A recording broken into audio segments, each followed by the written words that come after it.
NCL এর প্রথম আসর ব্লকবাস্টার, রান বন্যার ম্যাচ, শেষ ওভারের রোমাঞ্চ আর 4 ছক্কার বৃষ্টি। সিলেটে দেখা মিলছে আসল টি-20-র।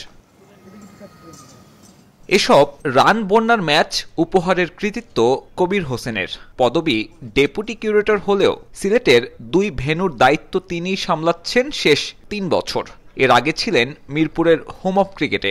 গামিনীর অধীনে কাজ করার অভিজ্ঞতা 1 দশকেরও বেশি। লোকাল এই কিউরেটরকে সাহায্য করতে দিনরাত এক করছেন আরও 25 জন মাঠকর্মী, যাদের দিন শুরু হয় সূর্যোদয়ে। শীতের কারণে বাড়তি দায়িত্ব হিসেবে সকালে কুয়াশা কাটানোর কাজ দিয়ে শুরু, এরপর 2 ম্যাচের বিরতি আর খেলা শেষে পরবর্তী দিনের কর্মযোগ্য। সব মিলিয়ে এনসিএল এর কারণে চূড়ান্ত ব্যস্ত সময় কাটাচ্ছেন এসব গ্রাউন্ডসম্যান। হ্যাঁ, প্রতিদিন কাজ তো আগে করতে হয়, কাজ 10 দিন আগে করতে হয়, কারণ এখন তো প্রতিদিন ম্যাচ চেঞ্জ করে হয়। যেটু পানি লাগবে, যেটু মানে আমার রোল এটি দরকার, সেটিও দিচ্ছে এখন আউটডোরে। বাট এটা তো সময় পাই নাই, আয়ারল্যান্ডে খেলা গেছে, বাট খুব সময় কম, নাহলে এটা আরও হাই স্কোরিং দেখানোর সুযোগ আছে।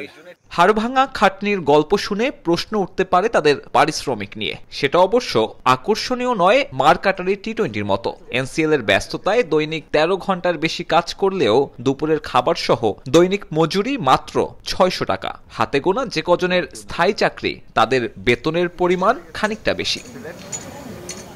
মুদ্রার অন্য পিঠে হোম অফ ক্রিকেটের দায়িত্বে থাকা গামিনী ডি সিলভা। তার বেতন 6.5 লাখ টাকারও বেশি। ক্রিকেট বোর্ড দিচ্ছে বাড়ি গাড়ির সুবিধা। এসব সুযোগ সুবিধা না থাকার পরেও স্পোর্টিং উইকেট যে তৈরি করা সম্ভব তার প্রমাণ মামুন কবিররা।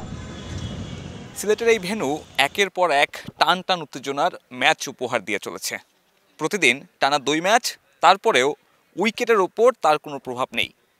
এমন কিছুর কৃতিত্ব শুধুমাত্র গ্রাউন্ডসম্যানদের।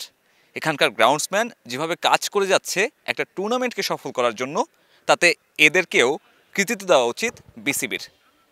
সিলেট আন্তর্জাতিক ক্রিকেট স্টেডিয়াম থেকে সাব্বির মিথুন, সময় সংবাদ, সিলেট।